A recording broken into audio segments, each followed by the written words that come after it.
The New York Giants check in at about 2 touchdown underdogs, with still room to spare, with still some time to spare, about a week left to get your bets in and affect the spread. So we wonder, can they find a way to pull this off? Here I have the New York Giants on offense, featuring their 2 wide receiver, 2 back, 1 tight end formation, one that they tend to like to use, with the backs in the eye. I believe that's one of the favorite formations of the Giants. And of course you have New England with the red X's in their favored 3-4 defense, drawn, roughly to scale. I'm not an artist, as well I don't pretend to be. In any case, how can the Giants pull this one out? The first thing I'd focus on is the backfield. Here you have Brandon Jacobs, and Jacobs is a great player, and if the Giants want to keep him in for as much as they can, that's fine. He can plow over some of those old New England defenders, but I think one key to winning this game will be to get Ahmad Bradshaw involved several times. The New England defense is made up largely of slow, older players. In the middle you have Teddy Bruschi and Junior Seau, and you also have Mike Vrabel on the outside and Adalius Thomas, who are within reason reasonably fast, but New England's defense is slower than other defenses around the NFL. Of course, they've won championships with that defense, but this doesn't mean you can't take advantage of that. So by using Ahmad Bradshaw's speed and letting him run out, to the outside, just letting him get to the outside on this front 7 and trying to make them run around, you can make them tired faster because they're older, and you can eventually outrun them because they're not that fast of a group. On that note, I'd also try and get Kevin Boss in main coverage with Junior Seau or Teddy Bruschi because they're older, slower players. Kevin Boss is not exactly a Pro Bowl tight end. In fact, the Giants are missing their Pro Bowl tight end that they might be missing right about now. But Kevin Boss is a fine player in himself. And while you have players like Adalius Thomas or Rodney Harrison who are quite good at it, quite adept at covering tight ends, if you can get him matched up with Junior Seau or Teddy Bruschi, you're going to win that matchup. So I think they need to get him singled up with one of the inside linebackers. I think the obvious point is the interior of the offensive line, which I believe consists of David Deal, Chris Snee, and Sean O'Hara, need to have massive days against Richard Seymour, Vince Wilfork, and Ty Warren, with Jarvis Green rotating in, because those are the biggest threats on the New England defense. I think if you can neutralize the front 3, the linebackers are pretty good, but I think you can run them around the field and get them tired after a while. The secondary is solid, but nothing a good offensive game plan can't deal with, which I'll get to in a moment here.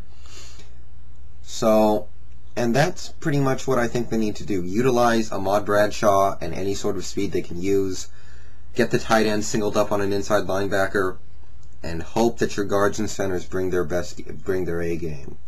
Now we turn to the chart. This might be slightly hard to read for some of you, but what I have done here is created a chart. These 2 green lines represent the height of respectively Plexico Burress and Amani Toomer.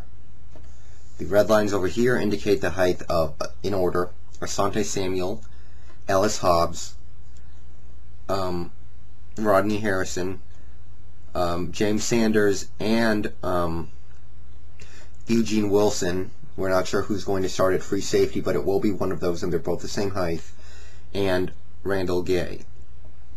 Now the quality of this video is not great, so it's difficult to see the large difference between the 2, but it is significant.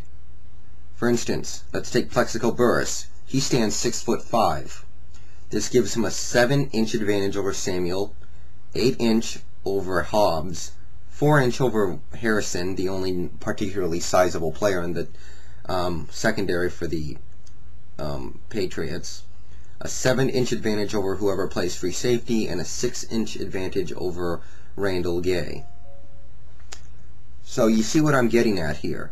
The size difference between Plexico Burress and every member of the New York secondary, except for Harrison, is significant enough to the point where you can throw up ball, you can just start bombing it out to Burris, throwing jump balls to him, and you'll win that battle 9 out of 10 times. And especially, I think, if you put Burris in motion, if you line him up on the left and right in the slot, eventually you're going to get him matched up with Ellis Hobbs. And there's an 8-inch differential there. That's a 2/3 of a foot. So if you can isolate Burris on Hobbs on repeated occasions, you're going to make some easy yards that way. So I would definitely try and get the ball to Burris, throw him jump balls, and let him out-jump pretty much any member of the secondary, but I'd especially try and isolate him on Hobbs. And then you have Amani Toomer, who's 6'3", who has the same advantages, just 2 less inches.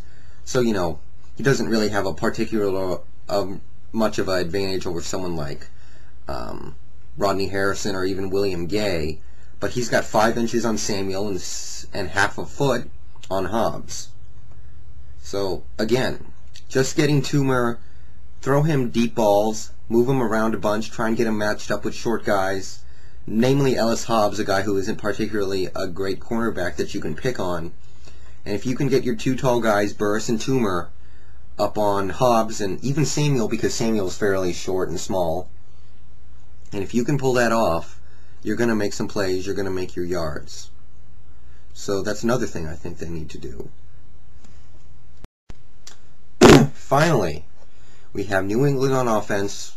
They're the red circles. New York on defense, the green X's. We have New England in their favorite formation of 3 wide receivers, a tight end, and a back, corresponding with their pass-happy offense. And we have New England in a nickel defense to correspond to that offense. Now, these are just some general pointers. It really would be hard for me to exploit a mismatch anywhere. But the first thing I would say is the defensive tackles of the Giants. I believe right now they're starting Barry Cofield, and they occasionally rotate in like Justin Tuck and Fred Robbins and a couple other players. These 2 guys need to have the game of their life for a couple reasons. First of all, Maroney cannot be productive. Maroney is not a particularly great player. He's inconsistent and he wears down after a good amount of carries. But the last couple weeks, Maroney's had 2 great games, and that's part of the reason why Jacksonville and San Diego are sitting at home. If you can't handle New England's running game, what are you going to do against their passing game? You need to find a way to shut down that running game and at least make them one-dimensional. So these 2 guys have to clog up the interior line of New England the best they can and allow other people to get up and stop the running game of Maroney and Falk or whoever else they want to throw out there.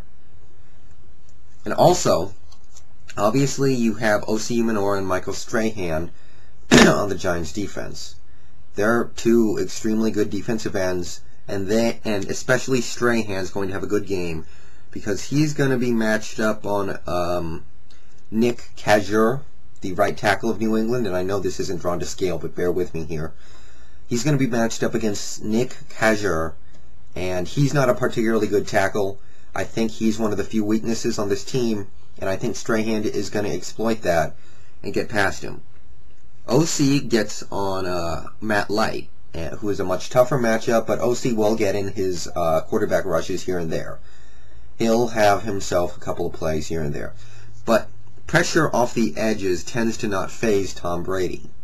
He knows how to step away from pressure like that. He knows how to, get a block shipping edge rushers and such and such. So the real way to rattle Tom Brady is to get pressure up the middle, and that again comes back to the defensive tackles, Cofield, Tuck, Robbins, whoever they put out there. Have big games, not only rushing the passer, but eating up the interior line of New England. So you have guys like Antonio Pierce and Kawika Mitchell and other players. They can blitz up the middle without worrying about a blocker and get Brady pressure Brady right in his face. That's how you disrupt him. And once again, the cornerbacks of the Giants have been stepping up big time this postseason. They're going to have to again.